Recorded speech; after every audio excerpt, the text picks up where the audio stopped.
नमस्कार, मैं हूं अविनाश चंद्रवंशी और आप देख रहे हैं न्यूज़ प्लस 21। और जैसा कि आप जानते हैं कि रायगढ़ में वकीलों के साथ जो FIR हुआ था वो मामला फिर से गरमाता नजर आ रहा है। आज फिर से प्रदेश भर से जो वकील हैं, अधिवक्ता संघ है, वो राजधानी रायपुर पहुंचे हुए हैं। और यहाँ पर आप देख पा रहे हैं कि तमाम जो वकील हैं प्रदेश भर के, जितने भी अधिवक्ता हैं, सभी यहाँ पर सीनियर जूनियर सभी यहाँ पहुंचे हुए हैं और लगातार अपने सुरक्षा की मांग के लिए एडवोकेट प्रोटेक्शन एक्ट लागू करने के लिए सरकार के खिलाफ प्रदर्शन कर रहे हैं। यहाँ पर पूरे प्रदेश भर से जितने भी अधिवक्ता संघ है सभी वहाँ पर मौजूद है और देख पा रहे हैं कि लगातार जो है नारेबाजी जो है यहाँ पर हो रहा है। आइए हम सीधे इनसे ले चलते हैं कि क्या मामला है और कब तक ये जो है धरना जो है जारी रहेगा, क्या निश्चितकालीन रहेगा, आगे क्या इनका जो दृष्टिकोण है इस धरना को लेकर, कहां तक इसको लेकर जाएंगे। देखिए, छत्तीसगढ़ शासन के द्वारा सकारात्मक निर्णय नहीं लिया गया है। आज चर्चा करने की बात हुई थी लेकिन चर्चा नहीं की गई है और अधिवक्ता संघ पूरे मध्य छत्तीसगढ़ से आए हुए हैं। बहुत दुख की बात है, हमें बड़ा खेद हो रहा है कि छत्तीसगढ़ शासन का कोई जवाबदार प्रतिनिधि यहाँ उपस्थित नहीं हो रहा है। हम इसका विरोध करते हैं और स्पष्ट रूप से कहना चाहते हैं एडवोकेट प्रोटेक्शन एक्ट लागू होना पड़ेगा और जो रायगढ़ के अधिवक्ता है उनके खिलाफ FIR दर्ज हुई है उसको वापस करना पड़ेगा।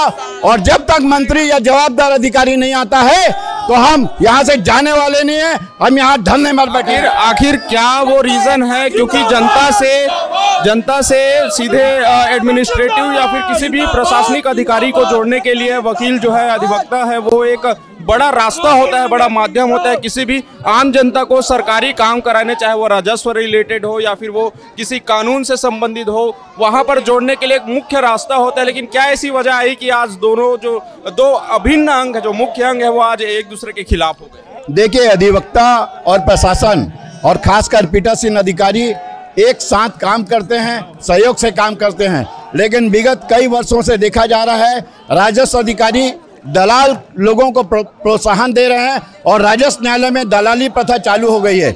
आज लोगों को न्याय मिल नहीं पा रहा है, लोगों का नामांतरण नहीं हो पा रहा है, बंटवारा नहीं हो पा रहा है।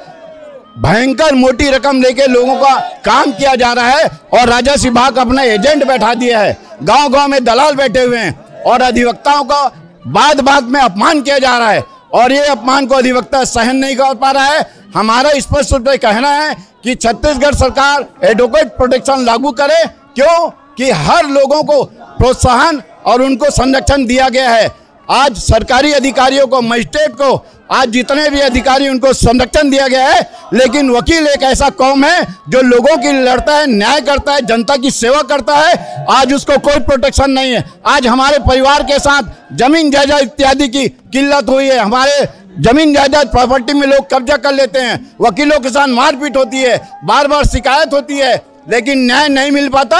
इसलिए हम लोग यहाँ भारी तादाद में वकीलों के साथ आए हुए हैं। हमारे छत्तीसगढ़ के मूर्धन्य बुद्धिमान अधिवक्ता और पूरे लोग यहाँ आए हुए हैं और हम स्पष्ट रूप से कहना चाहते हैं, सरकार से निवेदन करना चाहते हैं कि आप अधिवक्ताओं की मांग को आप प्रमुखता से लागू कीजिए, नहीं तो अधिवक्ता सड़क में आएगा और जब अधिवक्ता सड़क में आएगा तब तो ताज बदल दिया जाएगा।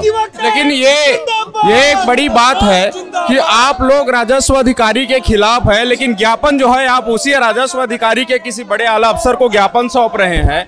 ये एक बड़ा बात है। मजिस्ट्रेट ही आए हैं यहाँ पर, राजस्व अधिकारी को ही आप ज्ञापन सौंप रहे हैं उन्हीं के खिलाफ, ये कैसे? नहीं, ऐसा नहीं है। हम लोग राज्यपाल को ज्ञापन सौंपने आए थे, है ना। उन्होंने धोखे से आके उन्होंने ज्ञापन लेने की प्रयास किए, लेकिन हम जब तक राज्यपाल को ज्ञापन नहीं देंगे तब तक यहाँ से हम हटेंगे नहीं। इसमें भी छल किया गया हमारे साथ। हम जब तक अधिवक्ताओं के हित में काम नहीं होगा तब तक यहाँ हम डटे रहेंगे हमेशा के लिए। हमारा एडवोकेट प्रोटेक्शन एक्ट लागू हो। क्या कहेंगे सरकार से, क्या उम्मीद करते हैं आप? क्या सरकार अभी तक कोई भी सकारात्मक निर्णय जो है ले पाया है? क्या कहेंगे? छत्तीसगढ़ सरकार द्वारा मैं यह मांग करता हूं कि अधिवक्ताओं का प्रोटेक्शन एक्ट जल्द से जल्द लागू करे।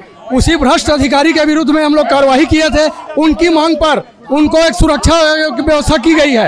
ऐसी सरकार को बदल देनी चाहिए। हम लोग चापा अधिवक्ता संघ आए हुए हैं और जो जूनियर अपना कर्मचारी है, संघ का जो अध्यक्ष है, जिनके द्वारा वकीलों को असामाजिक तत्व कहा गया है, दलाल किया गया है, उसका मैं निंदा करता हूं और मैं प्रशासन से मांग करता हूं कि जो अधिकारी कर्मचारी अधिवक्ता को दलाल करने वाले उसको तत्काल गिरफ्तार करें और अधिवक्ता सुरक्षा अधिनियम लागू करें। तो ये तमाम हमारे साथ अधिवक्ता संघ के जो लोग थे जो लगातार जो है प्रदर्शन कर रहे हैं। रायगढ़ की घटना के बाद सभी अधिवक्ता जो है वो उग्र हो गए हैं और अपने सुरक्षा की मांग के लिए सरकार से लगातार मांग कर रहे हैं। आप देख पा रहे हैं मेरे पीछे की तमाम अधिवक्ता संघ है जो लगातार जो है यहाँ पर नारेबाजी कर रहे हैं और इस प्रदर्शन में आगे उग्र होते नजर आ रहे हैं। टाइम लिमिट होने के बावजूद भी राजस्व न्यायालयों में मामले जो है लंबित रहते हैं।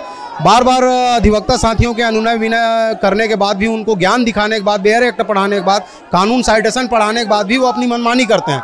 इस संबंध में कई बार प्रशासन के संज्ञान में बात लाई जा चुकी है और स्पष्ट जो है राजस्व न्यायालय के प्रकरण के निराकरण के लिए टाइम लिमिट निर्धारित है। उसके बाद भी ये हमारी मांगों को यानी हमारी बातों को सुनते नहीं है। इसी बात को लेकर के टकराव की स्थिति हुई है और हर जगह कमी बेसी यही है। तो आप देख पा रहे हैं कि पुलिस प्रशासन और अधिवक्ता संघ के बीच जो है झड़प जो है यहाँ पर लगातार मचा हुआ है और आप देख पा रहे हैं कि लगातार जो है यहाँ पर अधिवक्ता संघ के लोग उग्र होते नजर आ रहे हैं क्योंकि उनका मुख्य मांग है कि उनका प्रोटेक्शन एक्ट जो है लागू होना चाहिए। लेकिन अभी तक जो है कहीं भी सरकार से कोई सकारात्मक निर्णय जो है वो नहीं आ पाया है। सही जांच के लिए भी और यहाँ पर जो अधिवक्ता संघ है वो लगे हुए हैं।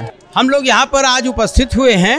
अभी कुछ दिनों पहले रायगढ़ में जिस प्रकार की घटनाएं हुई है उससे अधिवक्ता वर्ग सुरक्षित नहीं है और अधिवक्ता प्रोटेक्शन एक्ट लागू किया जाए। साथ ही राजस्व न्यायालयों में जो विधि के जानकार लोग नहीं हैं उन लोग विधि के मुताबिक फैसला नहीं करते हुए मन मुताबिक फैसला करते हैं, उससे विवाद की स्थिति उत्पन्न हो रही है। लेकिन आप पूरे यहाँ पर अगर हम सभी अधिवक्ता संघ को देखें तो 70% से ज्यादा सीनियर लोग दिख रहे हैं।